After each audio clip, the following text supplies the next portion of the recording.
Hola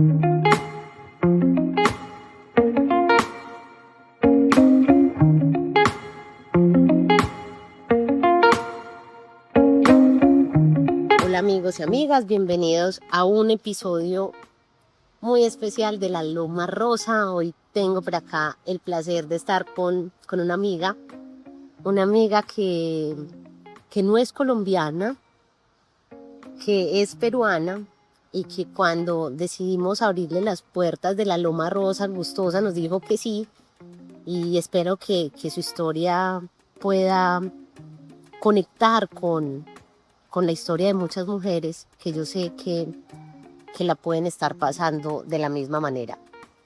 Hay infancias que se viven jugando, hay otras que se viven sobreviviendo. Bueno, Kim, bienvenida a este espaciecito. Muchísimas gracias por en serio abrir tu corazón a La Loma Rosa. No, muy emocionada, estoy muy contenta de estar aquí. Desde que abriste como la invitación, me encantó mucho la idea de poder compartir la historia porque siento que es algo que se pasa día a día y muchas personas cargan con eso. Kim, hoy la historia de Kim no inicia en un parque, ni con juguetes, ni con tardes tranquilas.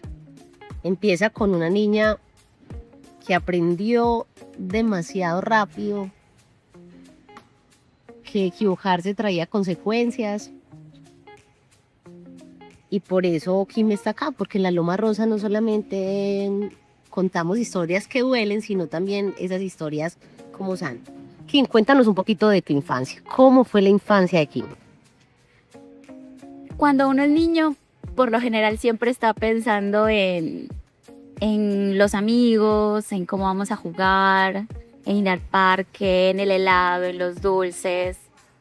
Pero yo en ese entonces, todos los días ideaba un plan para irme de mi casa. Porque crecí en un hogar lleno de violencia por parte de alguien que debía cuidarme, pero no lo hizo así. Sus motivos tendrá que la verdad no los entiendo hasta ahora, pero era muy complicado llegar a un lugar que debía ser el hogar, ese lugar seguro, el refugio, donde tú quieres estar y pasar esos momentos con tu familia, pero no era mi caso.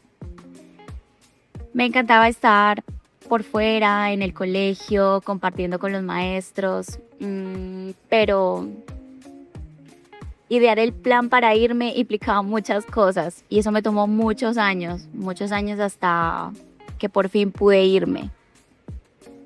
¿Qué era lo que pasaba en tu casa? ¿Te pasaba a ti? ¿Le pasaba a tus hermanitas? Inicialmente solo éramos mi mamá y yo. La violencia se ejercía por parte de mi papá hacia mi mami, pero ella llegó a un punto en el que ya se tenía que ir a trabajar porque esta persona no nos dejaba lo suficiente para vivir. Entonces ella tenía que sacar adelante el hogar y la violencia iba sobre mí. Entonces, si yo no actuaba como él quería, si yo no hablaba con las personas que él quería, si no sacaba buenas notas en el colegio, si escribía mal, uno cuando es niño no tiene la caligrafía perfecta. Para él, si la letra no estaba bien hecha, era un castigo. Si se rompía un plato, era otro castigo. No llegar a tiempo, era castigo. Todo lo que yo hiciera, todo lo que yo pensara, siempre terminaba en un castigo. Entonces yo no tenía como... ¿Tu mamá qué hacía? Mi mamá no estaba en casa porque ella salía a trabajar. Y el castigo de él era como todo lo que me gustaba, todas las personas que yo quisiera, él no me dejaba verlas. Entonces él muy a las 8 de la noche, 7 de la noche, me mandaba a dormir, me castigaba y yo ya no podía ver a mi mamá. Y él no le permitía a mi mamá verme de noche. Entonces casi que nosotras no teníamos como ese contacto por mucho tiempo, a veces no nos veíamos. Y mi mamá, claro, siempre quiso ayudarme después que ya se enteró, después de mucho tiempo. Pero para ella también era muy complejo y era una culpa de por qué no estuve ahí, por qué no estuve presente. Sin embargo, ella se preocupaba de que yo pudiera comer, pudiera tener algo. Entonces, como en ese querer ayudarme, porque no me faltara como lo básico, sí, mi papá se aprovechaba como de esos espacios que no podíamos que no nos podíamos ver para comunicarnos. Entonces, tu casa era un lugar que no era un hogar. ¿Y qué disfrutabas entonces hacer pequeñita? Si no era estar evidentemente ni con tu papá, no podías estar con tu mamá porque debía trabajar. ¿Qué hacía aquí en pequeñita? Por eso es que yo ahora hago 1000 cosas, porque cuando era niña yo decía, si yo me meto a cosas extracurriculares, expando el tiempo en el que no voy a estar en casa. Entonces Kim decía, no, ella hace las manualidades del colegio, ella se encarga de decorar el salón, ella si tiene que hay un campeonato, ella es la que organiza a todos. Era muy complejo a veces porque él no me permitía salir, no me daba permiso. Pero siento que los profes sabían que yo pasaba por algo complejo y ellos me ayudaban con esa parte de decir que yo era la asignada para organizar, para recitar, o sea, yo hacía 1000 cosas para yo no estar en casa, que el taller, que ir a bailar, o sea, lo que sea para no estar en casa. Y bueno, y cuando nos enviaba Kim la historia, nos contaba un poquito que hacía también cosas para sostenerse, que era muy juiciosa, que era muy organizada, bueno, todavía es muy organizada. Aquí, cuando la conozcan, si algún día tienen la fortuna de encontrarse a Kim en el camino, Kim es una mujer extremadamente organizada, pero ese orden venía ¿por qué? ¿Qué te impulsaba? Tengo que ser ordenada, tengo que organizar mis finanzas, tengo que, pues, a tener unas responsabilidades que no era necesario tenerlas porque eras una niña. Yo me acuerdo que yo veía muchas monedas juntas y le decía a mi mamá, ya tenemos dinero para irnos. O sea, a ver, haciendo el cambio eran 1000 pesos y eran muchas monedas de 100 pesos juntas y yo le decía a mi mamá, ya con esto nos podemos ir. O sea, yo tenía 5 o 6 años y mis recuerdos empiezan claramente desde allí. Mi mamá ahora me dice, ¿tú cómo te acuerdas de eso? O sea, eras tan pequeña, ¿cómo eras tan consciente? Y le digo, no, o sea, mi vida empieza desde los 5 años, tengo los recuerdos muy claros. Y yo le decía eso a mi mamá. Yo le decía, pero ¿por qué no nos vamos? Y mi mamá me decía, no tenemos el dinero, no nos alcanza.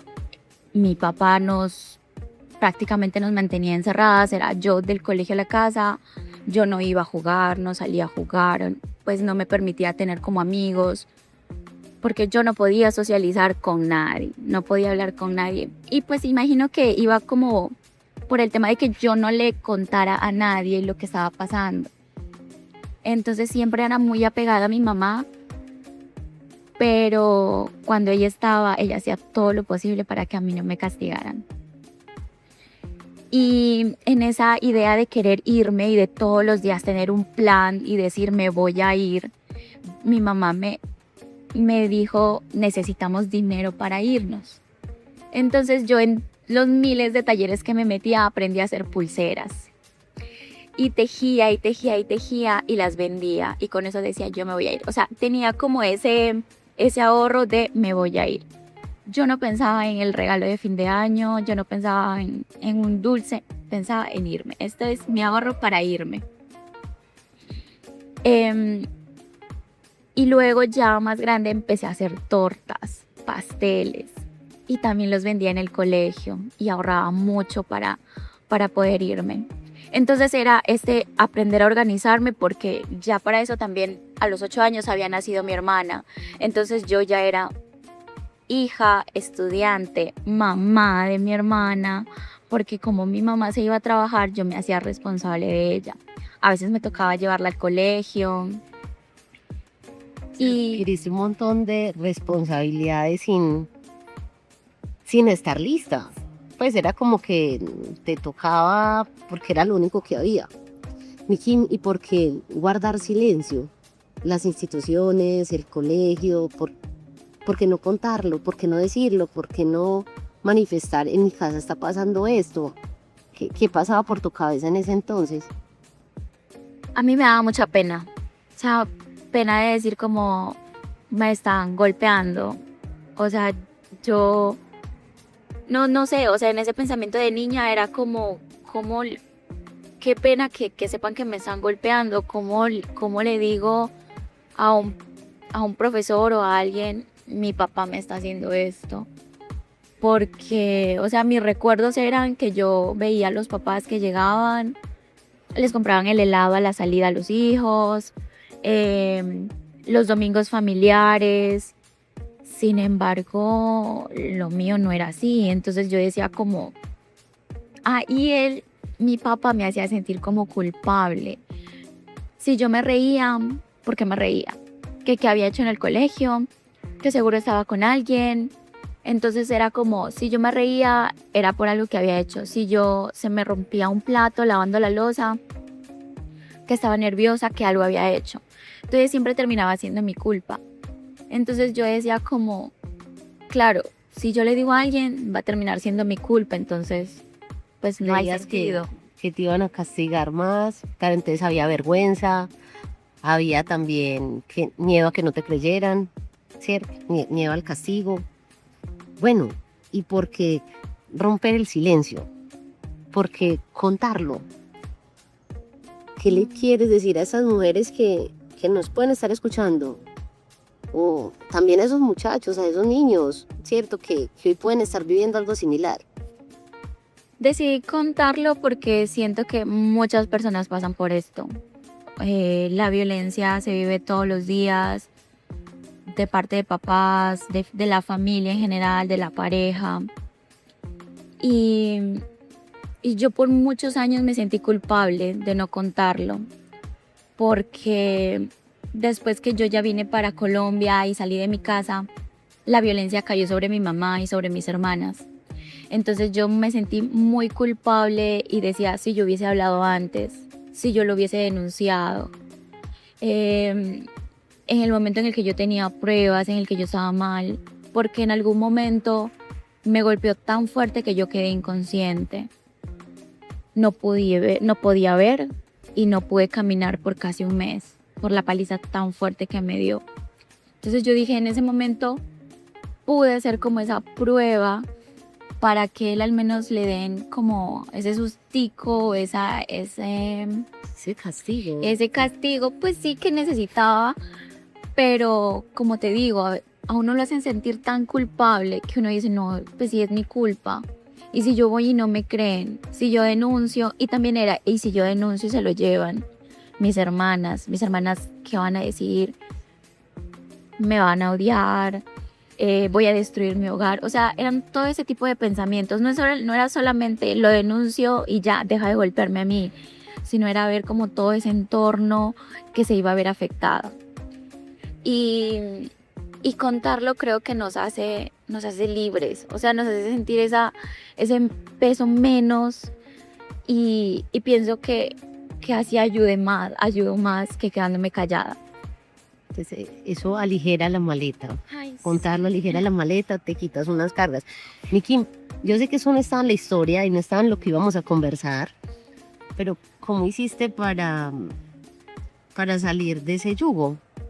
¿Cómo hiciste para pasar tanto tiempo y qué fue lo que a Kim la impulsó a decir, me voy? Pues, Kim, ¿cómo toma esas alas de libertad? Porque yo, bueno, amo a mi mamá y mi mamá es una mujer súper valiente, es una guerrera, es muy luchadora. Y ella, dentro de todas las enseñanzas que me dio, recuerdo que siempre me decía, las oportunidades están y uno tiene que prepararse siempre para recibirlas y aceptarlas, tomarlas cuando están, porque no siempre aparecen dos veces. Y por cosas de la vida, yo siempre fui muy buena estudiante. y se dio la oportunidad de esta beca para estudiar en Colombia. Fue esta beca que yo veía como una salida, pero siempre pensaba en no quiero dejar a mi mamá. Y yo hablando con todos mis amigos, que yo agradezco, o sea, la vida a mí me ha puesto personas increíbles en Perú y aquí me ha dado personas muy valiosas que siempre han estado apoyándome. Y mis amigos de Perú me decían, pero toma la beca, o sea, lo mal que estás en tu casa, puedes irte allá y disfrutar porque es una experiencia de otra cultura, vas a estar mejor, vas a estar más tranquila. Pero yo siempre pensaba en mi mamá. Pero recuerdo que ella, cuando le dije que me gané esta beca y quería irme, hubo un silencio muy incómodo. Y ella me dijo, yo sé que es lo mejor para ti. Y si no te quieres ir, va a ser por mí. Pero yo quiero que tú seas libre. Y así fue como yo dije, me voy. Ajá, ahí sí. Y entendí que si yo estaba bien, podía ayudarla a ella. Y claro, muchos años después, que yo ya estaba aquí en Colombia, ella vio y vivió nuevamente toda esta violencia y decidió por fin separarse, por fin romper el lazo con esta persona. Y ahora ya está sola, está tranquila. Mis hermanas también, ya cada una también está haciendo con su vida. La más pequeña vive con mi mamá, pero mi otra hermana ya estudia, ya también es más consciente de las cosas que pasaron. Ay, Kim, vea, eso es otro ejemplo más de que la educación nos salva. Y aquí la salvó primero el riesgo, el atreverse, lo valiente, el decir, yo sí puedo, yo sí me voy. Kim, un último mensaje que le quisieras dar a todas esas mujeres que hoy nos están escuchando. Que todas son muy valientes, porque en esta vida de violencia, todos los días a uno se le pasa por la mente esa salida más fácil, esa salida que uno dice, a veces es de cobardes, pero no. Y que abramos bien los ojos, porque siempre hay señales. Yo soy muy creyente y yo siento que a mí Dios me mandaba esas señales, porque fueron muchas las veces en las que yo dije, ya no quiero estar aquí. Y yo planeaba, así como planeaba irme de la casa, planeaba cómo ya no estar aquí. Pero como te digo, yo planeaba hoy a las 4 lo iba a hacer. Y llegaba un taller, llegaba algo que me gustaba a la hora que yo tenía planeado. Entonces yo decía, esa es una señal. Y luego llegaban personas que me hablaban y se relacionaban mucho conmigo y me daban como algún mensaje que en ese momento yo necesitaba. Abramos bien los ojos, no estamos solas. Porque en ese momento no hablamos por miedo, porque creemos que nadie va a creer esta historia, a creerlo por lo que estamos pasando, pero siempre hay alguien que nos pueda ayudar.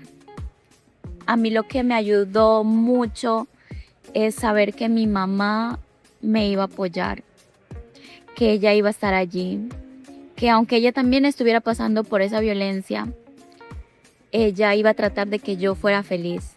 Y ese ha sido como el fin de ella siempre, que yo salga de ese lugar y que sea feliz. Pero mi Kim, y a todos los que nos escucharon, hay historias que nacen en medio del dolor, pero que no se quedan ahí, que se transforman, que se nombran y se convierten en fuerza. Si esta historia, amigos, resonó con ustedes, no la guarden, compártanla, porque a veces escuchar a alguien que también ha pasado por situaciones similares es el primer paso para empezar a sanar. Bueno, Kim, muchísimas gracias por estar aquí, por compartir tu historia. Y esto fue La Loma Rosa, donde las historias no se cuentan, sino que se transforman. Ay, Day, muchas gracias. Y espero que sí, que esta historia llegue a muchas personas. A veces un mensajito o este tipo de historias nos da como ese valor que necesitamos para salir y hacer como ese cambio que necesitamos.